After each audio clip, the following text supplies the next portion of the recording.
کل کی جو ہماری تفسیر تھی اس میں ہم نے یہ چیز دیکھی کہ بنی اسرائیل کے اوپر جو مختلف نوازشات اللہ تبارک و تعالیٰ کی طرف سے ہوئی ان کا ذکر ان آیات میں ہو رہا ہے۔ اور کیوں ہو رہا ہے؟ کیونکہ بنی اسرائیل نے اللہ تبارک و تعالیٰ کی نعمتوں کی بار بار ناشکری کی، اور سب سے بڑی نعمت اللہ تبارک و تعالیٰ کی کچھ شک نہیں وہ ہدایت ہے۔ تو اب جب ہدایت ان کے سامنے آ چکی تھی، اس ہدایت کو ماننے کے لیے وہ تیار نہیں تھے۔ اب وہ کیوں تیار نہیں تھے؟ اس میں ان کے آگے جو چیز سب سے بڑی آڑے آ رہی تھی وہ یہ تھی کہ رسول اللہ صلی اللہ علیہ وآلہ وسلم ان کی قوم میں سے نہیں تھے۔ رسول اللہ صلی اللہ علیہ وآلہ وسلم بنو اسماعیل میں سے تھے، یہ لوگ بنو اسحاق تھے، یعنی سیدنا ابراہیم علیہ السلام کے دو بیٹے، سیدنا اسماعیل علیہ نبینا علیہ الصلوۃ والسلام اور سیدنا اسحاق علیہ نبینا علیہ الصلوۃ والسلام۔ تو ایک طرح سے جیسے ہمارے ہاں پاکستان میں یا ہندوستان کے اندر ایک ٹرم استعمال کی جاتی ہے شریکہ،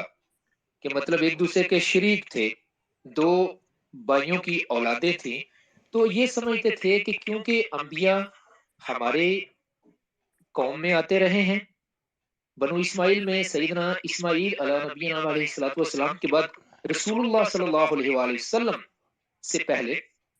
کوئی نبی نہیں آئے تھے، تو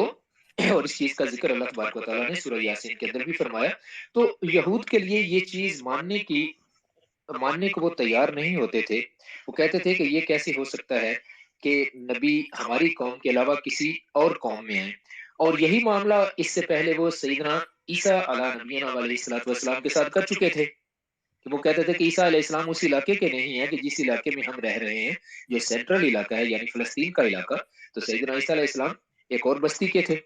تو یہ ان لوگوں کے اندر جو اپنی جسے ہم کہتے ہیں کہ جو قبائلی عصبیت ہے، یا یہ کہ اچھائی اگر ہوگی تو وہ صرف ہمارے خاندان سے ہوگی، تو یہ انسان کی بہت بڑی کمزوری، اب یہ کمزوری ان کے اوپر حاوی ہو چکی تھی۔ تو انہوں نے جو ظاہر ہدایت ان کے سامنے آ رہی تھی اور ان کو پتا تھا کہ یہ سب کچھ اللہ تبارک و تعالیٰ کی طرف سے ہے، اس کو ماننے کے لیے وہ لوگ تیار ہی نہیں ہو رہے تھے۔ تو اللہ تبارک و تعالیٰ ان کو وہ ساری نعمتیں یاد دلا رہا ہے کہ دیکھو قرآن کے اندر وہ ساری کی ساری نشانیاں موجود ہیں، وہ ساری کی ساری نعمتیں موجود ہیں جو صرف تم لوگوں کو پتا ہیں، جو صرف تمہاری کتابوں میں موجود ہیں۔ تو کیسے ہو سکتا ہے کہ ایک ایسا انسان کہ جو کسی مدرسے میں بھی پڑھا ہوا نہیں ہے، جو کسی ایسی محفل کے اندر بھی بیٹھتا ہوا نہیں رہا کہ جس کے اندر بائبل کی یعنی انجیل کی یا تورات کی یا زبور کی کوئی باتیں ہوتی ہوں، وہ عربوں میں سے ہے، اور اس نے کہیں کوئی ایسی محفل بھی اٹینڈ نہیں کی کہ جس کے اندر اس طرح کی باتیں ہوتی ہوں، تو یہ کیسے ہو سکتا ہے کہ ایک بندے کو یہ سارے کے سارے واقعات جو کہ تمہاری اپنی قوم کے ہیں وہ ان کو سارے پتا ہوں؟ تو اللہ تبارک و تعالیٰ قرآن کے اندر رسول اللہ صلی اللہ علیہ وآلہ وسلم کے ذریعے ان کو یہ چیزیں بتا رہا ہے کہ دیکھیں یہ سارے کے سارے واقعات تمہارے ساتھ ہو چکے ہیں، تم لوگوں پر یہ اللہ تعالیٰ کی نعمتیں تمہارے اوپر نازل ہو چکی ہیں، تو تم سب اب اس چیز سے بھی تمہیں اس چیز کو سمجھ لینا چاہیے کہ یہ قرآن سچا ہے، یہ حق ہے، اللہ تعالیٰ کا کلام ہے، اور رسول اللہ صلی اللہ علیہ وآلہ وسلم اللہ تبارک و تعالیٰ کے سچے نبی ہیں۔ تو یہ واقعات ان کو بتائے جا رہے ہیں۔ تو اس میں جو واقعہ گائے کا یہ جو سامنے آیا، اب اس میں اب دیکھیں دو واقعات جو ہیں وہ یہاں پر اکٹھے ہو گئے، ایک گائے کے ذبح کرنے کا اور دوسرا واقعہ ایک مردے کا کہ ایک بندے کو قتل کر دیا گیا۔ اب اس کا جو معاملہ تھا وہ مشتبہ ہو گیا، لوگوں نے ایک دوسرے کے اوپر الزام لگانے شروع کر دیے۔ تو اگلی جو آیات ہیں یہ 72 سے یہ اس میں اس کا ذکر آ گیا۔ تو یہ دونوں واقعات آپس میں ایک دوسرے کے ساتھ ساتھ یہ مطلب جڑے ہوئے ہیں۔ اب اس میں کچھ چیزیں جو ہیں وہ آج کی تفسیر کے اندر ایسی ہیں کہ جو اکثر تفسیروں میں ہمیں پڑھنے کو ملتی ہیں، لیکن کچھ سکولرز ان چیزوں کے بارے میں کہتے ہیں کہ ان کا ذکر نہ تو قرآن میں اس طرح کے کسی واقعے کا ہے کہ جس طریقے سے یہ تفسیر میں بیان کیا جاتا ہے بہت سی تفاسیر میں، اور نہ ہی ہمیں ان کے بارے میں حدیث سے صحیح حدیث سے کوئی اشارہ ملتا ہے۔ تو اب اس کا ذکر تھوڑا سا ہم کریں گے۔ تو اس میں ہو سکتا ہے کہ یہ تفسیر